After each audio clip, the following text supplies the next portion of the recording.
Hello and welcome to Nightline. I'm Jana Mohammad Zaki. The headlines. Tun Dr. Mahathir warns of Islamic countries' over-reliance on developed countries.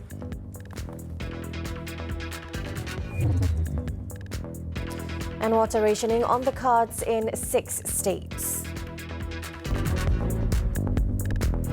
The over-reliance of Islamic countries on developed nations in the West has caused them to be afraid to protest against any wrongful actions by the latter. Prime Minister Tun Dr. Mahathir Mohamad said due to this, they were often left with no choice but to abide by what the Western countries did. Kita terlalu bergantung, negara Islam terlalu bergantung kepada negara maju untuk segala-galanya. Kebolehan mereka itu amat terhad. Jadi mereka bergantung, kerana bergantung mereka perlu akuh kepada apa juga yang dilakukan oleh negara Barat. Oleh kerana negara Barat memberi sokongan kuat kepada Israel, maka ini menyebabkan negara-negara Islam takut kalau apabila mereka kecam ataupun tegur Israel, negara-negara Barat ini akan ambil tindakan terhadap mereka. Tun Dr. Mahathir was speaking to Malaysian reporters at the end of his 3-day visit to Pakistan on Saturday. Commenting on his visit at a time when tensions are running high between India and Pakistan, the Prime Minister said Malaysia would not take sides as it doesn't like wars. He said taking sides will only allow the terrorists to have the upper hand, which is very dangerous. He added, terrorists have no means to conquer a nation and their only goal is to take revenge by way of killing people. Hence, the Prime Minister said it is imperative that radical groups from both countries are stopped. In his press conference, Tun Dr. Mahathir also said that there are many areas of cooperation that Pakistan and Malaysia can explore, which will be able to bring about benefits to both countries. Kalau dia boleh buat military vehicle, saya ingat yang lain-lain pun bukanlah susah sangat bagi dia. Jadi kalau dia terima kita punya cadangan supaya kita buat kereta dengan dia, saya ingat baik. Dia ada population dia 200 million. Kita 32 million.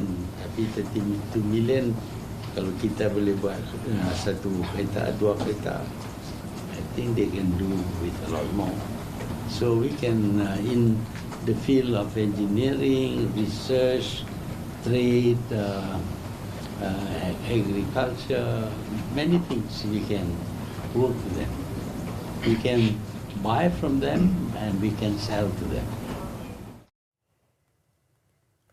Tun Dr. Mahathir also said Malaysia appreciates and will continue to maintain its good relationships with India and Pakistan. He said this was despite both neighbouring South Asian countries being on the verge of a conflict.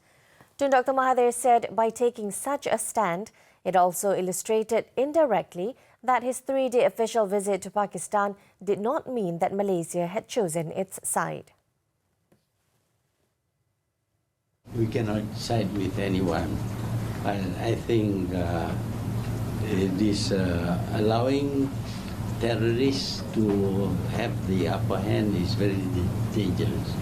You must stop your terrorists. Both sides must prevent acts of terrorism because there is no objective. When the terrorists fight, they just want to take revenge. And when asked about the fate of Malaysia Airlines Berhad, Tun Dr. Mahathir said issues involving the national carrier need an in-depth review before any decision can be made. He said the issues afflicting MAB were due to the approach taken by the previous government, which did not make sense. Kita kurangkan pekerja 6,000, tapi kita kurang flying 6,000 ke banyak tempat, bermakna the ratio of personnel to to the routes that you fly is still the same. Jadi kita kena fikir semula tentang mas ni. Kalau boleh mana-mana orang buat cadangan, masuk private sector nak beli pun kita fikirlah. The Water, Land and Natural Resources Ministry has announced that 6 states in the peninsula may be forced to undergo water rationing due to the extreme hot weather. Its Minister, Dr. Xavier Jayakumar, said the 6 states are Johor, Negeri Sembilan, Perak, Kedah, Pahang and Kelantan. In a statement on Saturday, Dr. Xavier said there are 3 dams which has a storage capacity of only around 50%. Hence, he said the daily water needs of consumers, be it for residential use, industrial or agricultural, have to be controlled. He added for the paddy farmers, water has to be channeled using the rationing method or the rescheduling of paddy replanting. Certain areas like Situ Terengganu have not had any rainfall for the past 30 days, while Hulu Perak is already at the critical stage as the area has not received any rainfall for the past 56 days.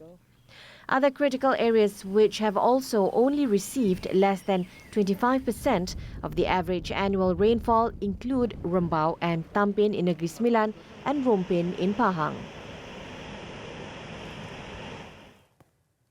Malaysians from all walks of life joined the Solidarity for Peace rally in Dataran Merdeka, Kuala Lumpur on Saturday, with the aim to send a message to the world that Malaysians reject any violence.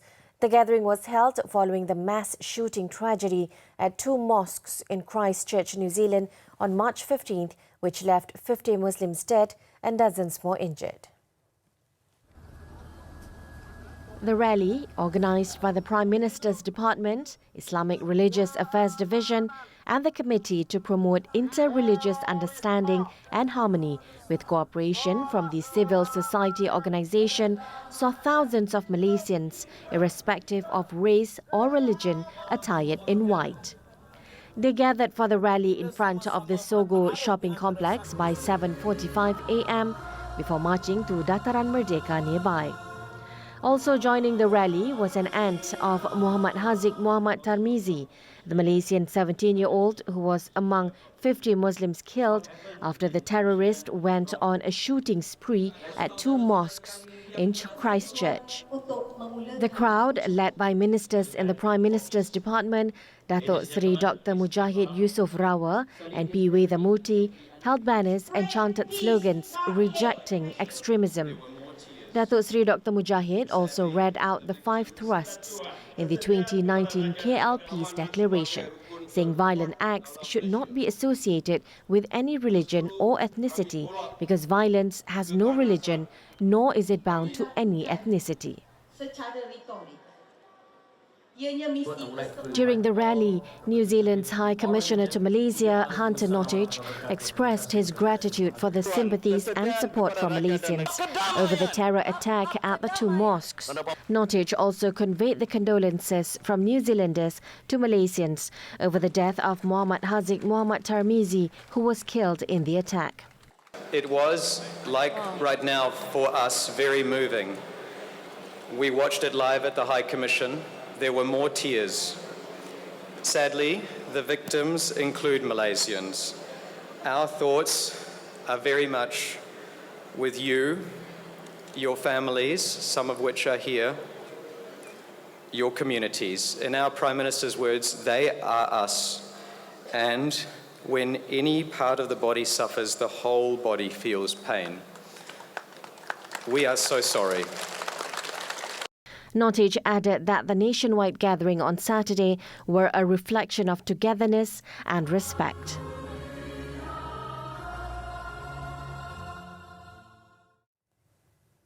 A luxurious mansion believed to belong to the family of fugitive businessman Low Teck Joe, also known as Joe Low, has been seized by authorities to assist investigations involving One Malaysia Development Berhad 1MDB. A notice of seizure was posted on the front wall of the 15 million ringgit property in Pulau Pinang, addressed to Low's 66-year-old grandmother, 66-year-old mother Goh Gek Yew. The notice of seizure was issued under the Anti-Money Laundering, Anti-Terrorism Financing and Proceeds of Unlawful Activities Act, dated from January 17th from the Attorney General's chambers. No one was believed to be at home when the notice was issued. Loh is a key figure wanted over his role in an alleged scheme to defraud the Malaysian government of millions of dollars, possibly billions, through 1MDB dealings. Back in January, Bukit Aman said it was seeking the public's help to track down fugitive businessmen's parents to assist in investigations over the 1MDB scandal.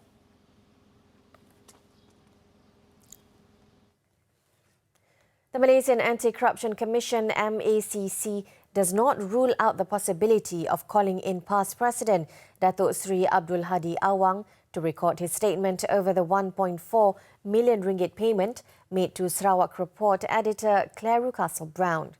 Its Operations Deputy Chief Commissioner Datuk Seri Azam Baki said so far a total of 25 witnesses have been called in to assist in the probe. Siasatan masih lagi dijalankan, ya. Kita tidak pernah mengumumkan kata siasatan telah ditutup. Jadi cukup sekadar saya mengatakan siasatan masih dijalankan hubung perkara ini. Okey? Ada individu-individu yang akan dipanggil lagi? Ya, memang ada. Individu akan dipanggil lagi untuk kita melengkapkan siasatan. Datuk Seri Azam Baki was met after officiating the screening of a short video on anti-corruption in Kuala Terengganu on Saturday. Earlier, Rucastle-Brown confirmed that she was paid 1.4 million ringgit by Datuk Seri Abdul Hadi as part of their out-of-court settlement of a defamation suit filed in London. However, the claim was denied by the past president, saying that neither him nor the party had paid the money to the news portal editor.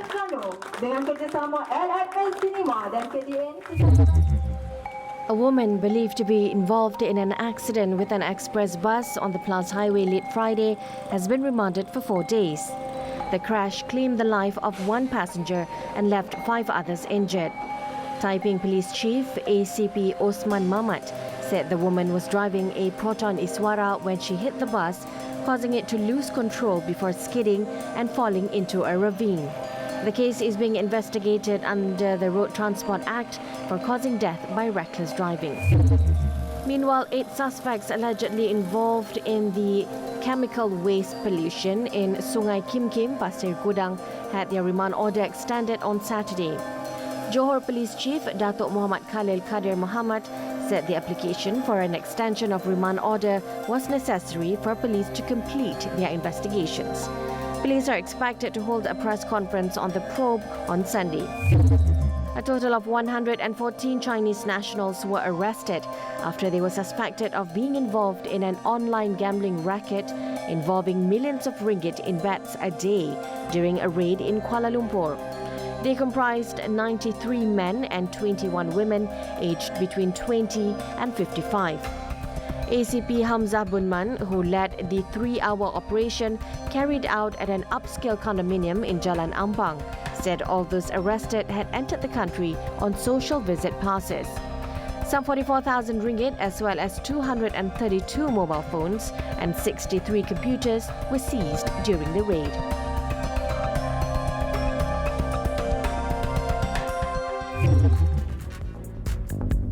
When we come back, eSports segment with Wan Izul Islam. Don't go away.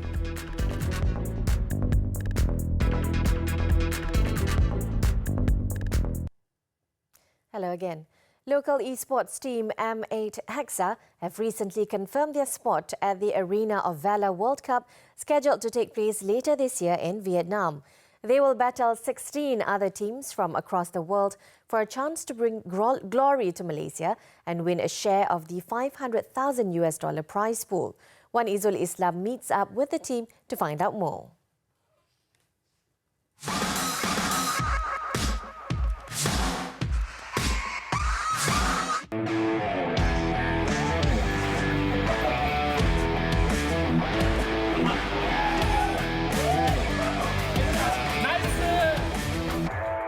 Welcome to Nightline's esports segment with me, Wan Izul Islam. Tonight we have an interesting interview lined up with, of course, the team manager and the team captain of M8 Hexa, who have qualified for the Arena of Valor World Cup. With me is Gary Gunn, the team manager, as well as Howard Jim, the team captain. Alright, so Gary, you are the team manager for M8 Hexa. Maybe you can tell us a little bit more about the team. Who are they? What are they? And how long have they been playing? Well, M8 Hexa is a Malaysian esports team. So we have come together since early last year, and we have participated in games like Arena of Valor, StarCraft 2, and also King of Glory, and also some other titles such as Clash Royale, and also some mobile games as well. Now, our team has been playing together since early last year, and it was a hard journey for them because they were like in second or third place for multiple tournaments before they have their breakthrough in this tournament. Alright, so now we have the team captain for M8 Hexa, Howard Yim. Tell me, you guys must be on cloud 9 right now after that amazing victory. Now you have to represent the MSP region, Malaysia, Singapore and Philippines at the Arena of Valor World Cup. How did you guys get there?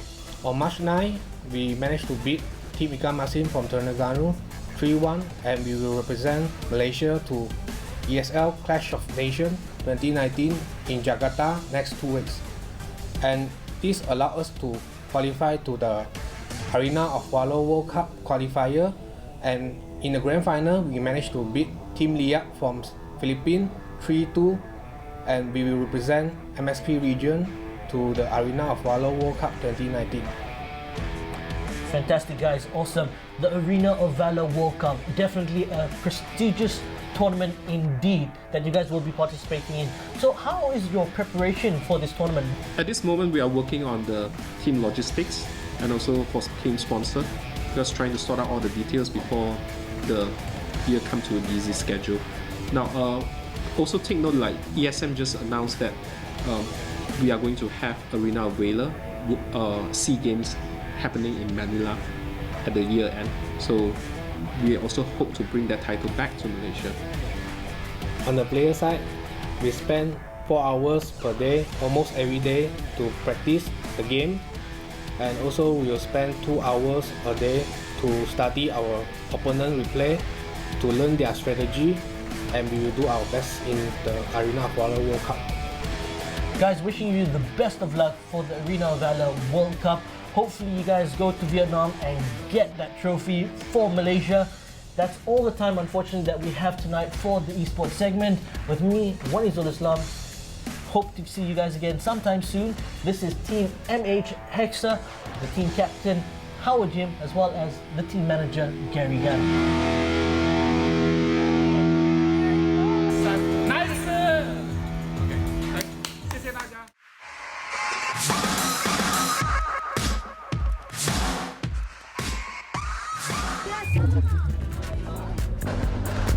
After the breather, gun battle in Somalia's capital kills at least 15. Stay with us.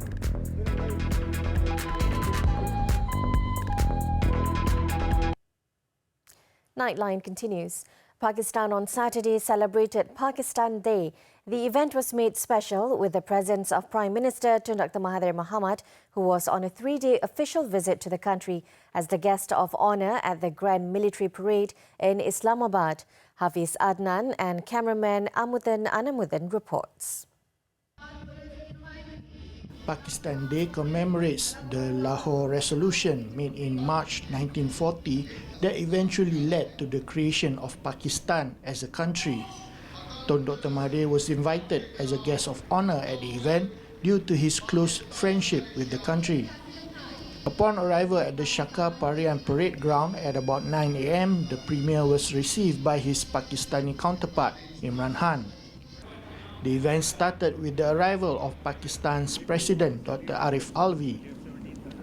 Apart from the march past involving the 3 wings of the armed forces and the security forces, aircraft belonging to the Pakistani Air Force also demonstrated aerobatic feats for the spectators. Following the event, Tun Dr. Mahathir concluded his official visit and was sent off by Imran Khan himself at the Nur Khan Air Base before departing back to Malaysia. Tun Dr. Mahathir's presence here as the guest of honor at the 79th Pakistan Day Parade is a symbol of close ties between Malaysia and the Republic. This has led to trade and business cooperations in various fields, including automotive, telecommunications, and tourism, which will benefit both countries. Hafiz Anan and cameraman Amudan Anamudan reporting from Islamabad. In Somalia, a gun battle between security forces and militant group Al-Shabaab's fighters on Saturday has ended, leaving at least 15 people dead.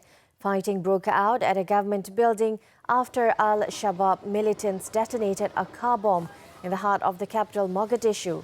The large explosion shook the center of the Somali capital, where a large plume of smoke rose above the scene of the blast. It was the latest bombing claimed by Al-Shabaab, who was ejected from Mogadishu in 2011 and fighting to establish its own rule in Somalia based on a strict interpretation of Sharia law.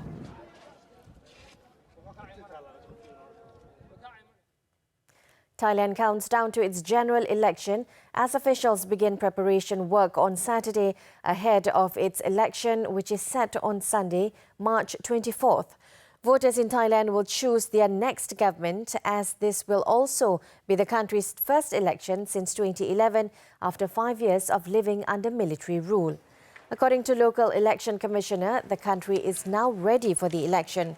However, it warned people not to violate election laws. Workers, police officers and volunteers can be seen preparing for the last time, checking all the materials, including ballot boxes and equipment needed for each polling station before they are distributed. The ballot boxes will be sent to every polling station, where police officers and CCTVs will monitor the boxes around the clock. About 51 million people are set to vote on Sunday, which is set to be a contest between three main political fractions, including pro-military camp and an anti-military group.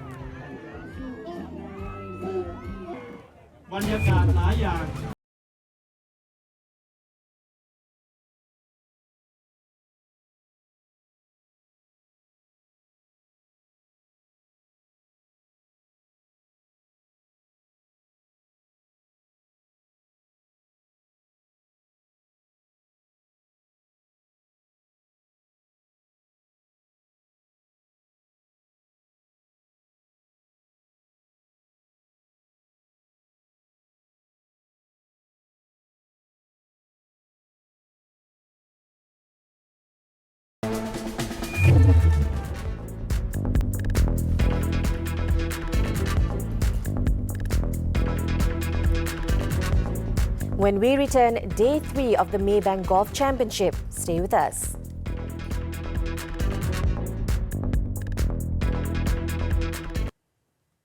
Sports. Spain's Nacho Elvira reclaimed his place on top of the leaderboard once again by posting a 6 under par 66 to lead round 3 of the Maybank Championship on Saturday. The 32-year-old had earlier taken a share of the opening round lead but slipped a spot down after carding its 72 on Friday. The Spaniard, however, responded well by compiling a 3-day total of 13 under par 203 to stay ahead of the chasing pack by 2 shots at the Saujana Golf and Country Club.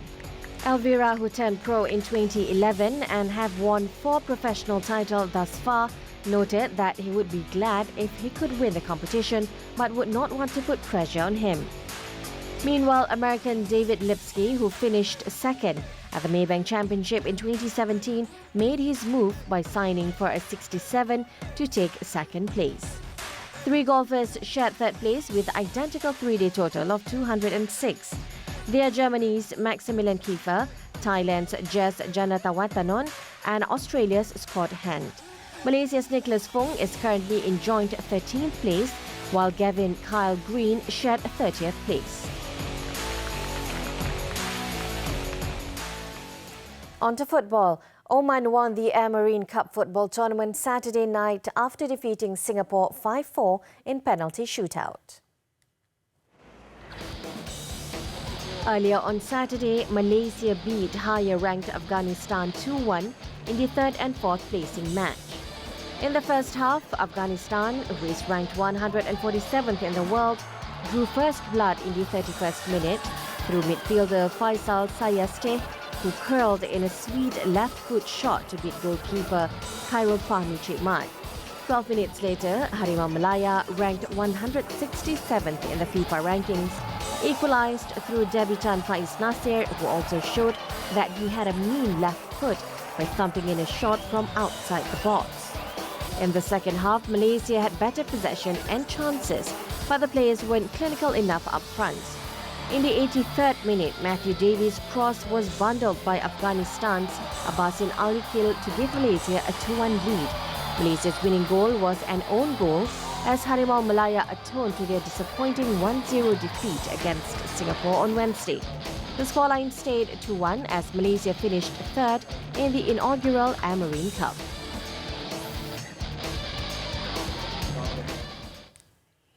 That sports item wraps up Nightline this time around. We leave you with visuals of thousands of Indian worshippers celebrating Holi, or also known as the Festival of Colours in Gujarat state. I'm Jana Muhammad Zaki. Thanks for your company.